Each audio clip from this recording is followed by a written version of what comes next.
Assalamualaikum warahmatullahi wabarakatuh. Perkenalkan, nama saya Muhammad Hafiz Madudin dengan NIM 2284130113. Di sini saya akan menyelesaikan tugas dari mata kuliah komunikasi interpersonal yang dimana membuat podcast. Nah, adapun sumber kali ini sangatlah menarik ya teman-teman, yang dimana sama-sama satu SMA gitu kan, yang dimana SMA-nya tuh SMA Iku Al-Bajah Buyut gitu kan. Nah, sumber kali ini namanya adalah Octavia Dewi Rahmadani. Itu dia. Gimana kabarnya Okta? Alhamdulillah baik. Kamu gimana Mas? Kabarnya Mas? Alhamdulillah baik. Dengar-dengar katanya kuliah di Cirebon. Ya, aku kuliah di Cirebon. Oh, ngambil jurusan apa kalau itu? Farmasi. Farmasi. Iya. Emang di Cirebon ada farmasi? Ada Di mana? di YPIB. Oh, di PIB. Kamu kuliah di mana sekarang? Di UIN Saber Senggol-Jati Oh. dulu ya. IAIN. Oh. Ngambil jurusan apa? Kalau ngambil jurusan sih ngambil jurusan bimbingan konseling Islam ya gitu. Kalau fakultasnya Fakultas Dakwah dan Komunikasi. Kalau boleh tahu nih, kenapa sih ngambil farmasi itu? Adakah ketertarikan gitu kan terkait ngeracik obat atau gimana gitu? Enggak sih, aku lebih ke apa ya? Lebih ke karena aku suka kimia, aku suka fisika. Jadi karena pengen ambil aja gitu. Berarti dari kesukaan itu Iya. ngambil. Tapi ada nggak suruhan dari orang tua juga? Nah, gitu? justru itu ada Oh, 90%. Oh, 90%. Tapi gimana perasaannya, karena kan kata jadi 90% berarti paling 1%-nya kemauan sendiri tuh. Nah, perasaan menjalani kuliah itu gimana? Ya jalanin aja sih sebenarnya, kayak ya udah berat nggak berat ya gimana ya, harus dijalanin karena emang udah ya gimana ya, udah emang arahan dari orang tua harus ke situ, terus mau gimana lagi gitu kan. Yang penting kita emang enjoy aja sih jalan. Tapi sebelumnya pernah nggak kayak diskusi gitu sama orang tua kayak nih Okta tuh pengennya kuliah di, misal kan kalau di SMA Iku mah kan disaraninnya ke Unsri gitu kan yang di Palembang. Nah, pernah nggak diskusi kayak gitu? Aku pernah sempet daftar di Unsri, di mana ya, Unisila juga pernah, cuman ya orang tua nggak boleh jauh dari Cirebon. Tapi sama jurusannya farmasi? Enggak, aku jurusannya matematika. Oh, matematika. Kenapa tuh? Kenapa? Ada sedikit perbedaan nih. Katanya matematika ke kimia juga gitu kan. Ya, ini aku sukanya perhitungan. Oh, Suka dalam perhitungan. Berarti selama ini suka perhitungan juga. Iya. Oh. Suka perhitungan. Oh, gitu. Nah, kalau boleh tahu nih, impian Mbak Okta ini apa ya? Kedepanan masa depan. Impian kedepannya. Iya. Ya, impian kedepannya sih aku pengen lanjut apoteker ya, karena kalau cuman farmasi S1 itu kayak bahasanya stuck gitu kan, karena nggak ada STR, kita nggak bisa kerja, kita nggak bisa ngapa-ngapain, jadi ya udah kita harus lanjutin ke profesi gitu. Kalau belum tahu tuh STR tuh apa itu STR? STR itu surat kayak surat kayak surat boleh kerja gitu loh, ada surat resmi yang emang kita tuh dibolehin kerja gitu. Berarti hampir sama kayak dokter, kayak perawat gitu ya? Iya, Apoteker tuh kayak apa ya, nurse gitulah kalau di perawat mah gitu. Oh, kayak gitu. Berarti impiannya pengen apoteker nih. Iya. Nah, itu di kampusnya udah disediain nggak kayak langsung melanjutkan nanti ke apoteker, apa nanti kan kalau di apa ya, setahu saya gitu kan, kalau misal pengen jadi guru nih harus PPG gitu kan, ada pelatihan lagi gitu kan untuk menjadi guru gitu. Nah, kalau apoteker itu gimana kalau di farmasi? Ya ada, sebenarnya ada apa ya, di kampus aku tuh sebenarnya udah ada apoteker gitu, jadi bisa aja mahasiswa emang mau minat di YPIB juga bisa lanjut ke apotekernya, karena emang di sana ada apotekernya, tetapi tidak ada apa ya, pemaksaan untuk lanjut di situ aja gitu. Tapi pasti ada courtingan, ada promo, ada diskon lah untuk yang emang mahasiswa asli YPIB-nya gitu. Berarti biar lebih enak gitu bisa melanjutkan di situ. Nih kalau boleh tahu, sepengetahuan Mbak ini kating-kating banyak gak yang melanjutkan apoteker atau emang milih udah karena bosen kali ya, udah 4 tahun di Cirebon pengen pindah kemana dulu gitu apotekernya? Setahu aku ya banyak sih yang lanjut, cuman banyak juga yang punya orang tuanya punya bisnis kayak apotek, jadi ya udah mereka mencari pengalaman dulu di apoteknya, entah kerja entah mengambil ilmu-ilmu yang di apa ya dunia kerjanya nanti mungkin lanjut atau gimana gitu. Nah berarti balik lagi tuh kayak yang tadi yang Mbak sampaikan STR gitu ya. Nah itu kalau misal orang tua saya punya apoteker, saya jurusan farmasi gitu. Nah saya belum menjadi apa ya punya gelar apoteker gitu.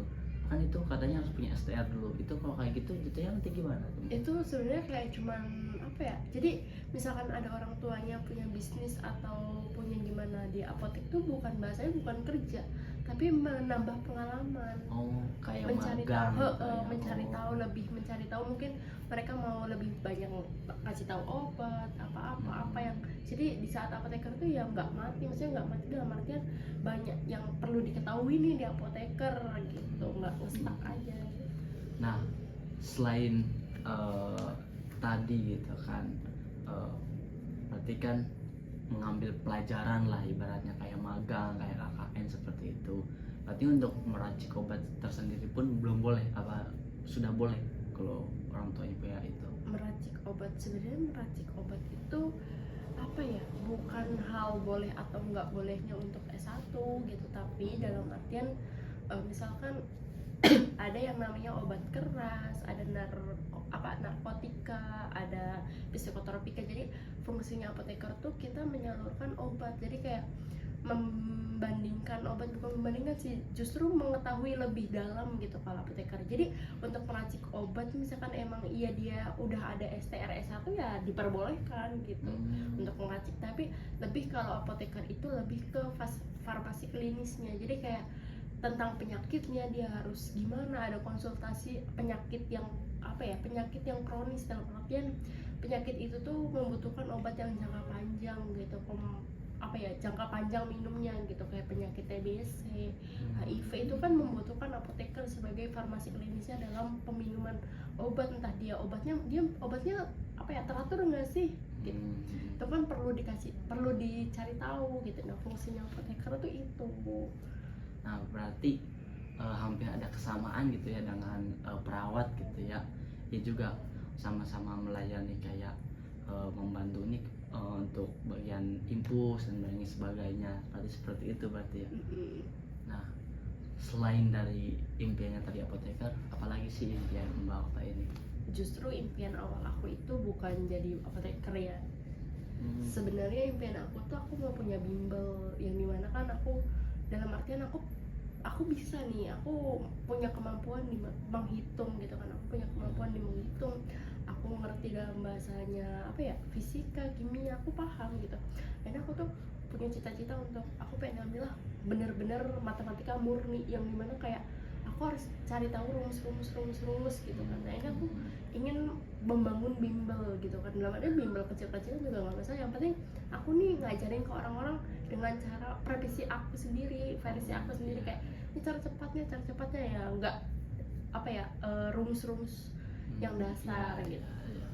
Nah nanti kalau semisal terwujud nih mendirikan bimbel, berarti kan di situ Mbak menjadi guru sekaligus menjadi gurunya, atau hanya mewadahi gitu, nih saya membuka punya bimbel nih, silahkan siapa yang mau daftar kayak gitu. Jadi kayak ibaratnya mah punya usaha bimbel lah gitu. Apa lebih kayak gimana? Justru aku pengen jadi yang terjunnya, aku yang pengen ngasih tahu nih kayak gini nih, harus pakai cara, bukan harus pakai cara kayak gini nih, ada cara awal kayak gini caranya, tapi cara aku kayak gini, kalian coba barangkali bisa. Jadi mewujudkan pikiran baru yang lain. Iya. Nah tadi bolehlah impian satu lagi nih yang Mbak pengen di masa depan tuh apa? Sebenarnya ya bagian orang tua ya, itu kan ya, apa ya, impian semua anak gitu. Mana ya itu.